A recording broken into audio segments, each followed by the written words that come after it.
When it came to beat-em-ups on the 16-bit systems, there were really only two different options, and each was on its own separate console.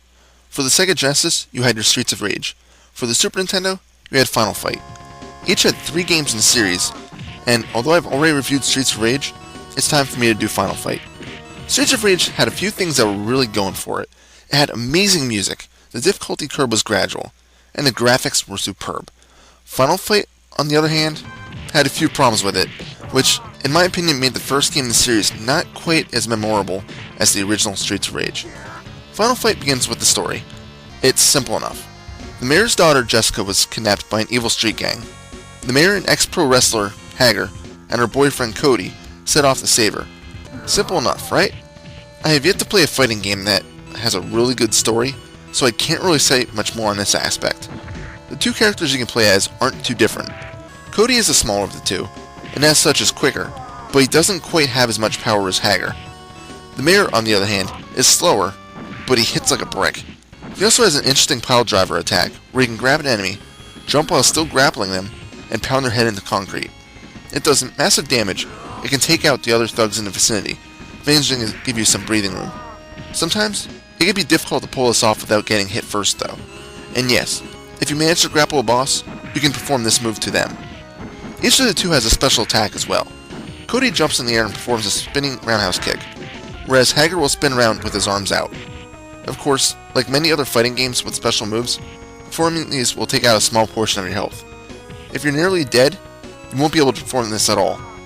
Of course, taking out a small bit of your life is a small price to pay to avoid the major beatdowns you will receive if you don't use it to give yourself room to breathe. And this is the main point that really brings this game down. Final Fight starts off easy enough. The thugs aren't very bright and will typically circle you a few times before engaging in a boxing match. However, if you get hit once, be prepared to get hit quite a few more times, as the enemy AI isn't very friendly. Once one of the bastards starts hitting you, the others will gladly join in. This wouldn't cause a huge problem for the most part, but it's not uncommon to lose 3/4 of your health in one damaging combo. This doesn't even include the strength of the bosses you need to fight. Many of these fuckers can take out the same amount of health in one friggin' hit. In fact, the 4th stage boss, Abigail, can grab you outside of your own reach. Don't bother trying to grapple him, as he'll just grab your neck and toss you into the air. 2 of these attacks and you're down. The final boss isn't much better, as he has a crossbow he's more than willing to use against you. And Abigail? What kind of name is that for a guy? His getup doesn't even help his case any either. The regular enemies aren't going to be a cause for alarm unless you let them gang up on you, and this is harder than it seems. There can only be 3 enemies on the screen at any one time, and there always seems to be one of them on the other side of you, just waiting for the perfect time to strike.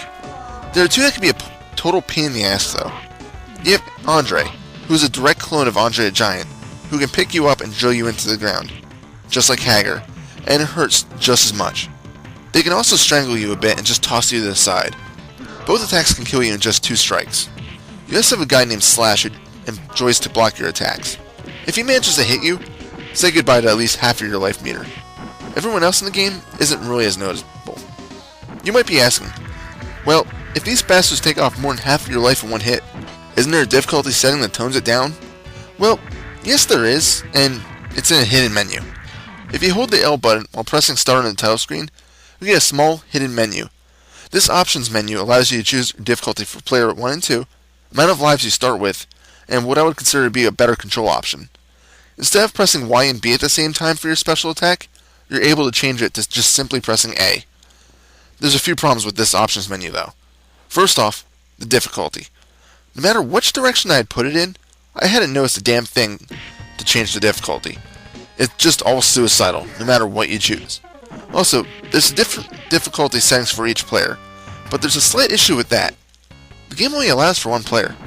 There is no co-op setting at all, and there is nowhere to actually change this. So, was this an intended feature that got left out? I guess we'll never know. One final note on difficulty. I mentioned how hard it is, and I'm ashamed to say the only way I was able to finish the game was with the Infinite Lives Game Genie code. Hey, I couldn't do it, and it was available, so, Anyone out there who knows how to finish this game without the cheat, kudos to you. And anyone out there that has never attempted to play this game, go ahead and give it a shot. You'll be begging for mercy. There's only 5 stages in the game, and each signifies a different part of the city. Of course, each stage is separated by different scenes. For example, the beginning of the second stage is the subway station, and then when you complete the first area, you move on to the train itself. They're all pretty good transitions for the most part. However, just because the stages transition well doesn't mean they look good. For an SNES game, the visuals just look pretty dull. A few characters look a little brighter than the others, but overall the game just looks boring. This is something Capcom thankfully fixes in later installments, but this game definitely doesn't include anything to really write home about. The actual sprites look good and detailed though, but they just aren't very colorful. The sounds are also a bit on the bland side. The music isn't anything that's really going to stand out, and the noises the characters make can kind of get on your nerves. Hager makes the same noises when he's pile driving someone or suplexing them, whereas Cody does the same when he does his throws. Again, for a beat 'em up, it's all just pretty much average. The controls are average as well. The biggest problem is there's no real move selection. You have your basic punch combo, a jumping attack, a throw, and a special attack. It just becomes a redundant button masher to attack and kill before someone else can reach you. There are a few weapons you can pick up, but I found out that they tend to be too slow to be useful. The knife helps because Cody can hang on to it as a normal weapon and throw it at longer range, whereas Hager will throw it either way. There's also a sword and a pipe you can grab, but that's about it for the weapon selection. As I said, the characters just swing them so slowly that your regular attacks would probably be a safer bet.